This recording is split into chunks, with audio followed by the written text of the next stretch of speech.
Tepuk tangan untuk si paling gercep Haidar Kurniawan dan Arifa Jerianto yang punya jari kilat bisa jadi komentator pertama. Kayaknya mereka aktifin notifikasi deh. Bisa jadi secepat itu. Jadi gak perlu minta dipin untuk komentar pertama. Bang Nat masukin langsung ke dalam videonya di next content sebagai penghargaan bagi yang tercepat komen. Dan untuk yang top komen ada di Fathan Naudin. Itu karena Nat setuju banget sama pendapatnya jika monster itu semakin berkembang, yang dimana animasinya semakin kesini tuh semakin keren. Makanya Nat bingung kok masih ada anomali-anomali yang bilang jika Boboiboy era Majapahit jauh lebih keren. Udahlah. Nah, biasanya jika kita membuat perbandingan antara cerita Boboiboy versi komik dengan cerita Boboiboy versi animasi, kita tuh selalu meng-highlight perbedaan ceritanya. Akan tetapi, dikarenakan cerita versi animasi dari Boboiboy Galaksi Baraju hampir semuanya dibedakan dengan versi komiknya. Jadi di konten kali ini kita justru bakal mencari persamaan premis atau plot animasinya yang masih sama dengan cerita versi komiknya. Oke, jadi langsung saja kita mulai. Yeay!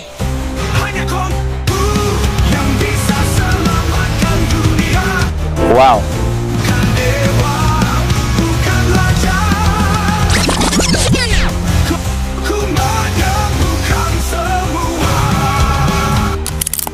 Satu, Boboiboy berpecah jadi Blaze dan Ice. Seperti yang kalian tahu, jika arc Boboiboy Galaksi Baraju memang ditunjukkan sebagai panggung Boboiboy Blaze dan Boboiboy Ice. Sehingga walaupun banyak sekali perubahan yang terjadi dalam versi komiknya ke versi animasinya, akan tetapi tokoh utamanya tetap Boboiboy Blaze dan Boboiboy Ice. Akan tetapi pendekatan cerita versi animasinya bisa dibilang jauh berbeda dari versi komiknya. Itu karena tujuan awal Boboiboy berpecah di versi komik adalah untuk berfusion jadi Boboiboy Frostfire.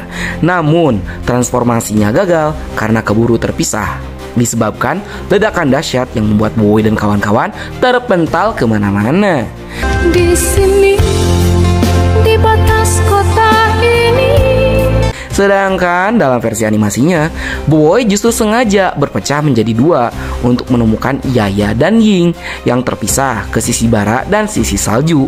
Setelah kapal angkasa MYS kebenaran itu hancur berkeping-keping. Sweet dreams are made of these. Who am I to... 2. Peperangan selama ratusan tahun.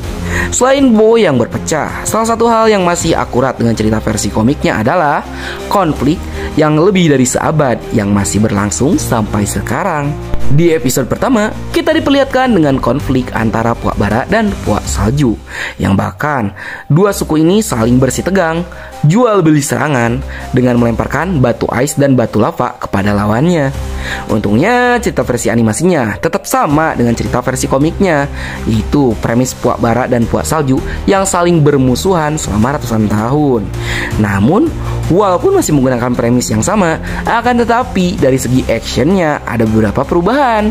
Itu karena di versi komiknya, peperangannya tuh malah jauh lebih kompleks dengan para tentara yang langsung baku hantam di medan peperangan menggunakan pedang, tombak, dan senjata lainnya. Bahkan bukan hanya lemparan batu besar aja, tetapi ada juga hujan anak panah yang menghujani medan pertempuran. Sementara itu, dalam versi animasinya, peperangannya justru dibikin jauh lebih simpel melalui gambaran Puak Bara dan Puak Salju yang saling balas-membalas serangan menggunakan ketapel raksasa. Jujur, perangnya dalam versi animasi justru lebih simpel, gak neko-neko, gak sekompleks di versi komiknya. Mungkin alasan perang di versi animasi dibikin jauh lebih simpel itu ya udah pasti karena keterbatasan waktu pembuatan, dan emang bakal cukup sulit sih jika dibuat lebih kompleks. Namun seandainya dibuat pun scene-nya juga hanya digunakan sebentar, jadi ya kurang efektif. 3. Formasi grup yang terbagi masih sama. Seperti yang kalian tahu, dalam Boboiboy Galaksi Baraju ada penambahan karakter yang ikut berpetualang di planet setengah panas dan setengah dingin ini. seperti Papazola dan Ochobot yang ikut bergabung. Namun walaupun ada penambahan karakter Papazola dan Ochobot, plot Boboiboy yang dipisah menjadi beberapa kelompok masih dipertahankan oleh Monster Studio dalam Boboiboy Galaxy Baraju. Masih dengan formasi karakter yang sama juga di setiap grupnya. Boboiboy Blaze, Yaya dan Gopal, Boboiboy Ice, Ying dan Quali, Feng dan Roktaroka. Sedangkan Papazola dan Ochobot tidak mengikuti grup manapun. Itu karena mereka justru mendapatkan misinya sendiri untuk memperbaiki alat komunikasi MOS kebenaran yang telah hancur.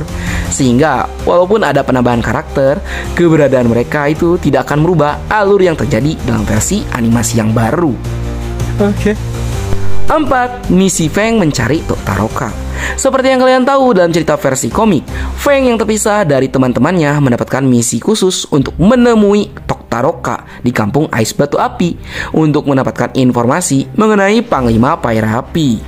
Uniknya, plot ini masih digunakan oleh Monster Studio dalam versi animasi yang baru, yang nantinya pertemuan Feng dan Toktaroka akan menuntunnya menuju fakta yang jauh lebih besar dan menjadi penentu bagi nasib planet Baraju. Dan Feng akan menjadi karakter penting dalam misi perdamaian Puak Bara dan Puak Salju. Tak apalah, dengan muka kau pun dah kenyang. 5. Ukiran R plus R masih ada. Selain hal-hal yang sudah Nat sebutkan sebelumnya, ada hal minor yang masih dipertahankan oleh Monster Studio pada versi animasinya, yaitu ukiran R plus R yang ada pada batu. Namun bedanya dalam versi komik, ukiran R plus R ini dibuat oleh Roktaroka itu terdapat pada batu random yang ada di hutan Talistiwa. Sedangkan di versi animasinya, ukiran R plus R ini dibuat Roktaroka itu pada salah satu tiang batu yang ada di depan kampung Ais Batu Api. Cukup romantis hal ini dilakukan oleh Monster Studio. Di saat banyaknya perubahan cerita yang terjadi dalam versi animasinya, Monster justru mempertahankan nuansa romance antara Roktaroka dan Rokia sebagai bumbu drama di arc Baraju yang menambah rasa manis di tengah asam asin pahitnya konflik antara Puak Bara dan Puak Salju. 田舎のネズミと都会のネズミ、どっちがいい？ Baiklah, sekian dulu untuk konten kita kali ini. Menurut kalian masih ada gak premis yang sama dengan versi komiknya setelah menonton Boboiboy Galaxy Baraju episode pertama? Silahkan tuliskan di kolom komentar ya. Bagi kalian yang suka konten seperti ini, jangan lupa untuk like, share, dan subscribe, dan bunyikan tombol lonceng notifikasinya. Akhir kata dari Bang Nat, sayonara, arigatou gozaimasu, matane, bye. Marah kali